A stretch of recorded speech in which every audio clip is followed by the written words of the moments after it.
What's up, peoples of ISC and elsewhere? This is Undefeatable Twilight. Yes, it's after midnight, I know, but I've been at a munch, so it's still Wednesday.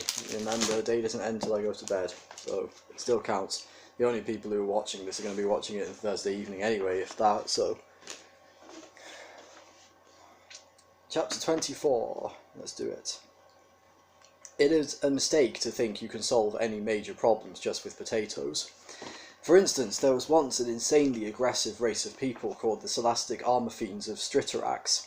That was just the name of their race. The name of their army was something quite horrific. Luckily, they lived even further back in galactic history than anything we have so far encountered, 20 billion years ago, when the galaxy was young and fresh, and every idea worth fighting for was a new one.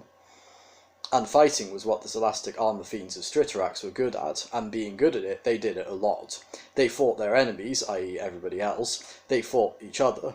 Their planet was a complete wreck. The surface was littered with abandoned cities, which were surrounded by abandoned war machines, which were in turn surrounded by deep bunkers in which the Scholastic Armour Fiends lived and squabbled with each other.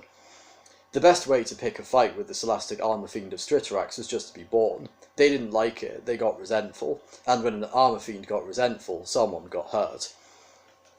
An exhausting way of life, one might think, but they did seem to have an awful lot of energy. The best way of dealing with the Scholastic Armour Fiend was to put him in a room on his own, because sooner or later he would simply beat himself up.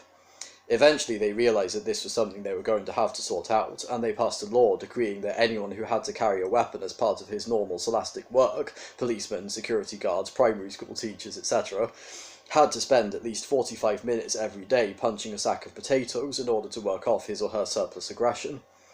For a while this worked well, until someone thought that it would be much more efficient and less time-consuming if they just shot the potatoes instead. This led to a renewed enthusiasm for shooting all sorts of things, and they all got very excited at the prospect of their first major war for weeks. Another achievement of the Scholastic Armour Fiends of Striterax is that they were the first race who ever managed to shock a computer. It was a gigantic spaceborne computer called Hactar, which to this day is remembered as one of the most powerful ever built. It was the first to be built like a natural brain, in that every cellular particle of it carried the pattern of the whole within it, which enabled it to think more flexibly and imaginatively, and also, it seemed, to be shocked. The Scholastic Armour Fiends of Striterax were engaged in one of their regular wars with the strenuous Starfighters of Stug, and were not enjoying it as much as usual, because it involved an awful lot of trekking through the radiation swamps of Cruel Zenda, and across the fire mountains of Frasfraga, neither of which terrains they felt at home in. So when the Strangular Stiletons of Judger Zixtax joined in the fray and forced them to fight another front in the Gamma Caves of Carthrax and the Ice Storms of Varlin Guten, they decided that enough was enough, and they ordered Hactar to design for them an ultimate weapon.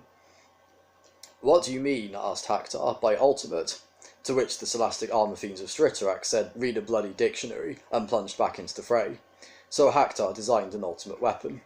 It was a very, very small bomb, which was simply a junction box in hyperspace that would, when activated, connect the heart of every major sun with the heart of every other major sun simultaneously, and thus turn the entire universe into one gigantic hyperspatial supernova.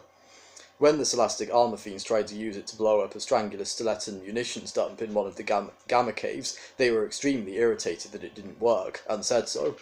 Hactar had been shocked by the whole idea. He tried to explain that he had been thinking about this ultimate weapon business and had worked out that there was no conceivable consequence of not setting the bomb off that was worse than the known consequence of setting it off, and he had therefore taken the liberty of introducing a small flaw into the design of the bomb, and he hoped that everyone involved would, on sober reflection, feel that the Scholastic Armour Fiends disagreed and pulverized the computer. Later they thought better of it and destroyed the faulty bomb as well. Then, pausing only to smash the hell out of the strenuous Starfighters of Stug and the Strangular Stiletons of Judger Zixtac, they went on to find an entirely new way of blowing themselves up, which was a profound relief to everyone else in the galaxy, particularly the Starfighters, the Stiletons, and the Potatoes. Trillian had watched all this, as well as the story of cricket. She emerged from the room of informational illusions thoughtfully, just in time to discover that they had arrived too late. Ooh. Cliffhanger. But you'll have to wait until next week to find out what happens. So, thank you for watching. Remember to like, comment, share, and subscribe. And if you are subscribed, be sure to ding that notification bell so you know when I make a new video, because I can make it whenever I feel like it. Thank you to my patron Angel. If you want to support me on Patreon, please do, because I need the money, and I will read your stories if you donate to me. So if you want me to read your story, then that's a thing you can do. The link is in the description. You can do it if you want, really.